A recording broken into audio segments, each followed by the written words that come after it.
Yo, what's good, Nerd Nation?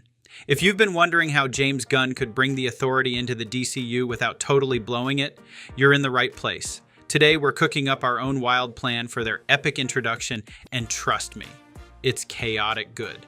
Before we dive in, smash that like button, hit subscribe, and ring that notification bell like it's a mother box. Let's build this nerd empire together. To introduce the authority into James Gunn's DC universe, you have to start in the shadows, the kind you don't notice even when they move. Somewhere out past the bright optimism of Metropolis and the gothic guilt of Gotham, there's a ripple in reality, a tear, a throb of something too big to be ignored and too dangerous to face head on. This isn't a job for Superman. It's not even something Batman would dare to whisper about in the deepest corners of the Batcave. No. This is authority territory, and fortunately, they're already here, watching, judging, calculating how many rules they'll need to break to keep the world from tipping over the edge again. Midnighter hits first. He always does. Somewhere in the Andes, beneath layers of rock so ancient they remember the shape of Pangea, a bunker hums with geothermal blood. It's a cold, mechanical heartbeat pulsing through an installation, not listed on any map, built by hands that no longer breathe Earth's air. Inside, a rogue general from Earth 50 has gone off script, way off script. He isn't planning a coup or stockpiling nukes, he's bending causality, twisting reality itself through a machine stitched together with stolen alien tech, discarded motherbox fragments, and equations whispered from a half-dead monitor. The device doesn't just scramble GPS signals or warp time, it reshapes the biology of everything within a 100-mile radius. Metahumans are mutating mid-sentence. Civilians grow extra limbs in their sleep. Entire villages are trapped in recursive time loops, repeating the same 3 hours of agony over and over. The general thinks he's building the future, a controlled evolution, a forced acceleration of human destiny. But he is building a graveyard. He doesn't knock. He doesn't announce. He phases into the compound through a back door made of cracked dimensional logic. The guards don't see him coming. The first dies before his body hits the ground. The second gets off a half-formed question before his spine becomes architecture. Midnighter moves like a thought made flesh, a predictive ghost with a grudge and a god complex. The machine pulses in the center of the facility, its rhythms almost alive, as if reality itself is gasping. The general reaches for the kill switch. Midnighter breaks his wrist with a flick, then shatters his jaw with the kind of punch that breaks more than bones. By the time Apollo burns the bunker down to dust, the local wildlife has evolved 3 centuries forward and died out. The authority logs the mission as minimal disruption. But this is the test run, the warm-up act. Jenny Sparks, dead for decades, sends a signal from the bleed. Not a message, a scream. Time itself is crying. What's left of her essence has fused with the ruined echoes of a dozen multiversal analogs. Her digital ghost has become something else, something angry, something with a name that shouldn't exist in any language spoken by beings with hearts. The carrier, long dormant, wakes up like a god with a hangover. It folds space around itself like origami. Whole galaxies blink in and out of its corridor windows, the authority boards. We introduce them to the DC universe, the only way you can, with fire. They arrive not through portals, but like scars tearing open the sky. The first city they land in is Bloodhaven, not because it's important, because it's broken, because it's forgotten. There, Jack Hawksmoor steps out barefoot onto the pavement. He talks to cities. This one screams in broken teeth and poisoned air. He listens. The authority sets up shop not in the Watchtower or the Hall of Justice, but in a forgotten subway station full of rats, rust, and prophetic graffiti. They aren't here to play nice. You show the audience what makes this team different. Not just by how they fight, but by what they choose to fight. Not villains, not monsters, ideas, institutions, governments that secretly harvest metahuman DNA from disaster zones. Black market LexCorp satellites feeding data to alien arms dealers. Phantom Zone pockets used as off-the-books prisons by Argus. The authority doesn't ask for permission. They don't deliver speeches. They deliver ultimatums.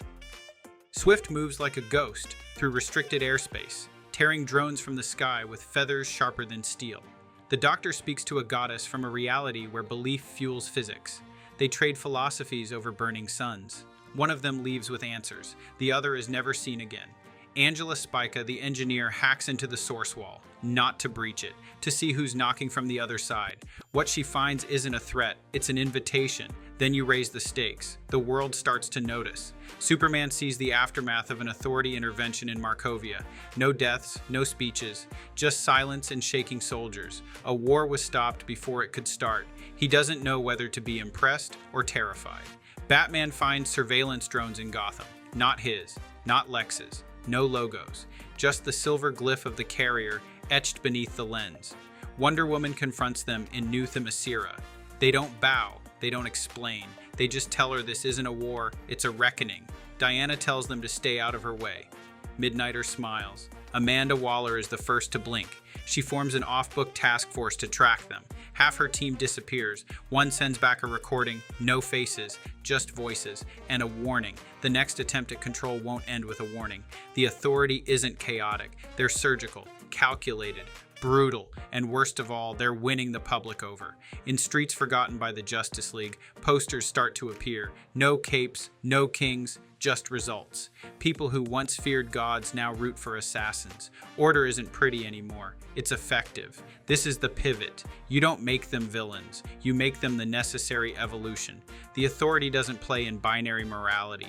They play in hard choices, ugly truths, and unflinching decisions. You let them succeed, and you make the heroes uncomfortable. In a pivotal sequence, Apollo saves a bus full of schoolchildren falling from a LexCorp gravity well. Cameras catch his landing. News outlets compare him to Superman. Kids start drawing him in notebooks. Lex Luthor publicly denounces them as a metastasizing infection of vigilante anarchism. The next week, LexCorp loses a third of its offshore holdings to a viral data leak traced to a digital fingerprint shaped like the carrier's sigil. No one claims responsibility. Then comes the tipping point. The Phantom Repeater, a being trapped in a time loop from the 31st century, arrives in Coast City to warn of a coming collapse, not of the universe, of narrative causality. The authority, he says, is not a team. They're an inevitability, a necessary immune response. The DC universe, long ruled by heroic tropes and cyclical conflicts, is evolving. The authority is its mutation, and every attempt to stop them will only hasten the collapse of the old order. Green Lantern tries to bring them in. They hijack his ring mid-sentence and rewrite its AI to quote Marxist literature. He wakes up orbiting a black dwarf with a note stuck to his visor. "We don't do prisons." The Flash attempts to outpace the carrier. He ends up running through a city that doesn't exist, filled with people who look like him but don't breathe air. Only Barry remembers it. He tells no one. The League finally confronts them directly in Kahndaq. A nuclear cult has hijacked ancient alien tech. Superman says they need diplomacy. The authority says they're already late. The cult's compound detonates mid-discussion. The fallout is contained. The casualties are zero. The Justice League arrives just in time to see the cult vanish in a flash of engineered white light. Midnighter wipes his boots on the welcome mat. Diana clenches her fists. And this is where you twist the knife. The authority isn't trying to take over. They're trying to leave. They've seen the threads unraveling in the wider multiverse. Worlds dying, stories collapsing, heroes repeating the same arcs until they rot from the inside. They're here not to fix Earth. They're here to extract the last remaining anomaly strong enough to reboot the narrative. A child, not a metahuman, not a god, just a kid in Dakota City with the power to unknowingly retcon reality. His name? We never learn it. The authority calls him the variable. It's a choice. The League demands that the boy stay, that he belongs to this world. The authority disagrees. They offer a new world, a fresh start, one free from legacy, burden, and endless crises. The child takes a step forward. Superman reaches for him. Midnighter steps between them, and then the boy speaks. He says one word. We don't hear it. We just see what follows. The world glitches. Buildings shimmer. People forget. Batman reaches for his grappling hook and finds a feather. Diana draws her sword and pulls out a circuit board. Clark's cape flickers like a bad transmission. The DC universe resets. Just slightly. Just enough. The authority is gone. Or maybe they never were. But something is different. The rules have changed. The stories too. You end it with one final image. A young reporter in Metropolis finds a file buried in the Daily Planet archives. Redacted photos. Strange symbols. The carrier, half visible in the clouds behind a crumbling skyscraper. The last line of the report reads, "Don't follow them, don't question them, just be glad they're not looking at you." This is how you bring them in. Not quietly, not gently.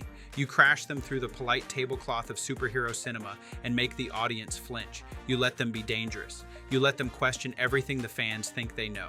You don't make them villains. You make them inevitable. Because in the end, we need them, not to save us, to change us. Because sometimes the authority isn't what we want, it's what we've earned. All right, that's our take on how the authority should crash into the DCU. Now we want to hear yours. Drop your casting picks, plot ideas, or spicy theories in the comments. We read them all, even the unhinged ones. And if you want even more nerdy chaos, make sure to follow us on social and check out the audio version of the pod on Spotify and Apple Podcasts. Links in the description. Until next time, keep it nerdy and chaotic, just like the authority would want.